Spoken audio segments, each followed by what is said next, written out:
Hello. Welcome to Studio 99. Today we are going to be looking at a beautiful 35mm camera called the PRONTOR 500LK. It's a beautifully crafted rangefinder camera with a metal body partly covered with black leatherette material, as was normal with the vintage cameras of this era. I can't find much about it from the internet, but the design tells me this camera was made in the 1950s or at most early 60s. The camera hosts an f2.8 color-coated ISCONAR lens, which focuses manually of course.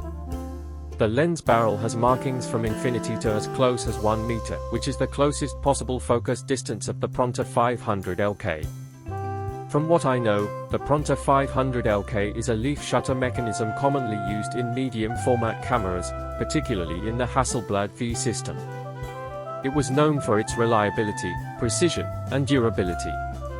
The shutter offered various speeds ranging typically from 1 second to 1/500th of a second, along with a bulb mode for longer exposures. Maybe the PRONTOR company manufactured its own cameras for a short time, can't be sure. But here's a little general information on rangefinder cameras. Rangefinder cameras use a system of lenses and mirrors to measure the distance between the camera and the subject you're photographing. Here's a simplified breakdown of how they work. Split image rangefinder. In a typical rangefinder, you'll see a split image in the viewfinder. When you focus on an object, the image splits into two halves horizontally or vertically. Adjusting focus. To focus, you'll adjust the lens manually until the two halves of the split image merge into one. This merging indicates that the subject is in focus.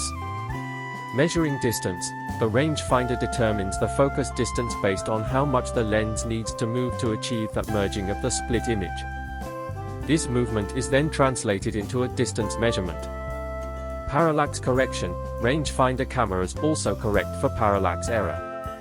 Since the viewfinder is separate from the lens taking the photo, there can be slight differences in perspective. The more the subject is closer to the lens, the more the parallax error. To compensate for this, rangefinders often have frame lines that adjust slightly to show what will actually be captured in the photo. No through-the-lens viewing. Unlike SLR, single-lens reflex cameras, rangefinders don't use a mirror to reflect the image through the lens to the viewfinder. Instead, they have a separate viewfinder window. This design allows for a smaller, quieter camera that's often favored by street and documentary photographers. Rangefinders were popular before SLR cameras became mainstream due to their compact size, quiet operation, and accurate focusing. While they've become less common in the digital age, they still hold a special place for many photographers due to their unique shooting experience and distinct aesthetic. Coming back to the PRONTOR 500, its shutter is mounted on the side of the lens barrel, which is a unique design for its time. The film wind lever is smooth and efficient, as is the film rewind lever. A cabled flash socket with hot shoe slot, and a tripod socket lend to the versatility and usability of this West German 35mm beauty. Hope you've enjoyed watching the PRONTOR 500LK in this video. Do you have a vintage camera that you'd like us to review? Do share in the comments, and do subscribe to the channel for more information on vintage camera gear and photography tutorials.